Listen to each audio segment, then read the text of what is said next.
अकरम भाई को समझ लिया क्या? कुछ भी बोलता रहता है। चल रखता हूँ अभी। सलाम सेठ। क्या हाल है हीरो? अल्हम्दुलिल्लाह। ए हीरो,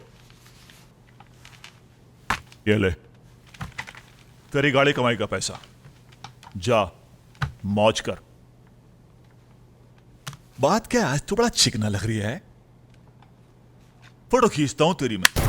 ये अकरम सेठ, तू क्या समझता है मैं अलीबाग से आया हूँ? अकरम सेठ, अगर तूने कभी डबल क्रॉस किया ना मेरे साथ। हीरो,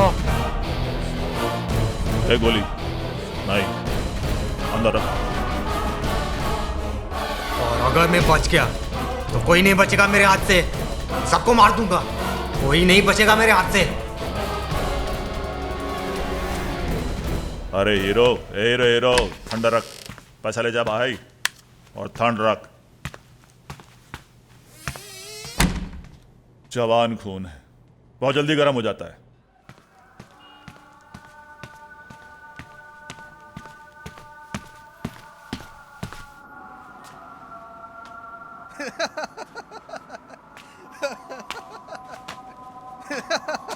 छोटू भाई, आपको मालूम हुआ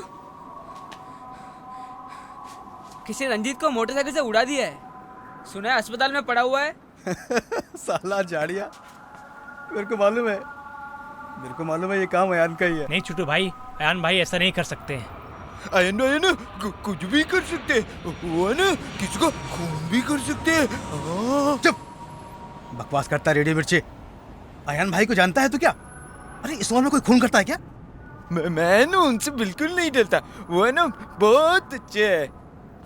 अयान भाई, क्या हो गया? तुम लोग कितना खामोश क्यों हो? आयन भाई, रंजीत को किसी ने मोटरसाइकिल से उड़ा दिया है, अस्पताल में ही पड़ा हुआ है। सुना है बड़ा बुरा हाल है उसका। अयान भाई, पता है छोटू बोलते हैं कि आप ही रहे ना मोटरसाइकिल से रंजीत को पागल हो गया। अरे अयान, ये साला हाँ मन्नू, छोटू ठीक कहता है।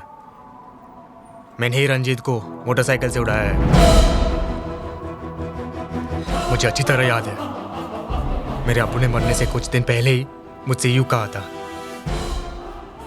अगर एक डाकू वाल्मीकि बन सकता है तो एक वाल्मीकि डाकू नहीं बन सकता।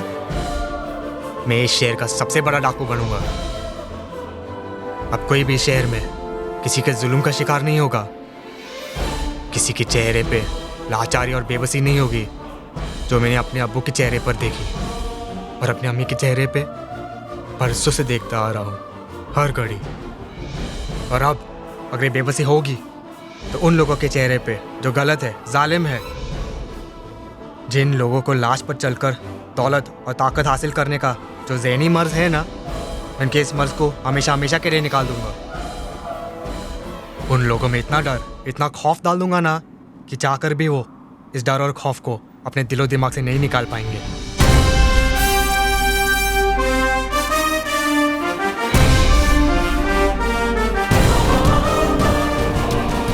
तू सारे गम और खुशी से यकसर बुलंद हो जा, तमाम जज्बों से ऊपर उठ ख़त्म हो जा, कि इसके बाद अपनी ज़ात को जान जाएगा तू, खुद ही में गुम होके खुद को पहचान जाएगा तू।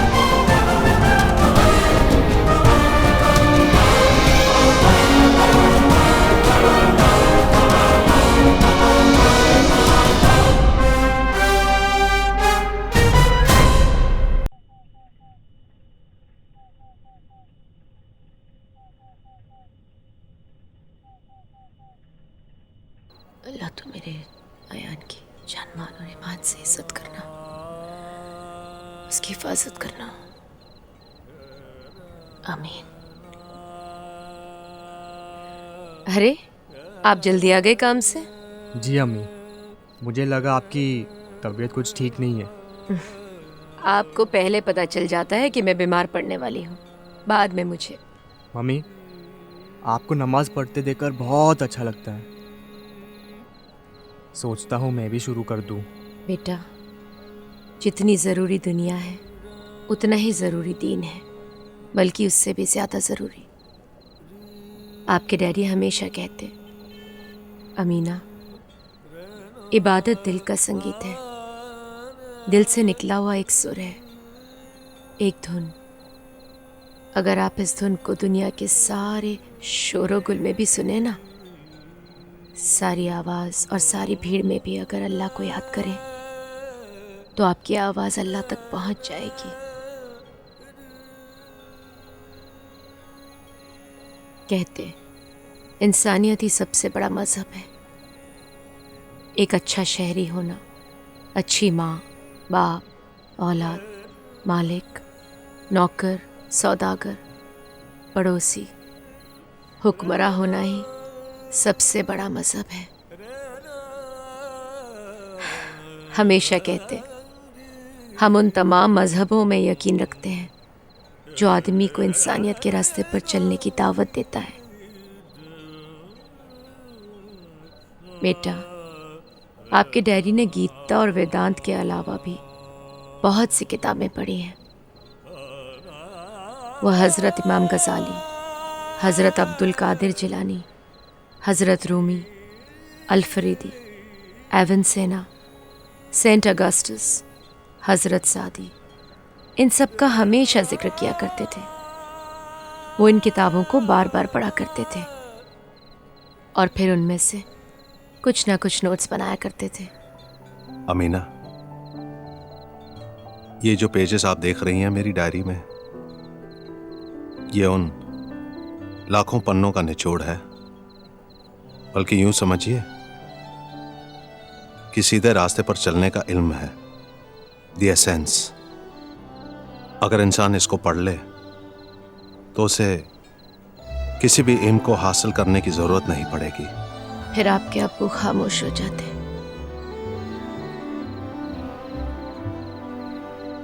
कहीं दूर किसी गहरी सोच में पड़ जाते, जैसे वो दूर, बहुत दूर देख रहे हो। अमीना, अल्लाह खुद मेरे दिए में तेल भर देता है ताकि कोई थका मादा, भूला बिस्तरा मुसाफिर जो अंधेरे में अपना रास्ता भूल जाता है, वो मेरे दरवाजे पे आकर खटखटाए ताकि मैं उसे उसका रास्ता दिखा सकूं। ये सब मैं इसलिए करता हूं क्योंकि मैं खुद अंधेरे में हूं। अगर किस्मत मेरे चिराग में तेल रखने से इनकार कर देती है, फिर मौत ही मेरी आखिरी जुस्तजू होगी। मैं एक पढ़ा लिखा इंसान हूं। अल्लाह ताला ने मुझे इल्म जैसा खूबसूरत तोहफा अता किया है। अगर मैं खुशी नहीं बांट सकता, फिर मुझे भी कोई भी आराम और खुशी हासिल करने का कोई हक नहीं है। और मैं आने वाले दिनों में आराम और खुशी लेने से इनकार कर दूंगा।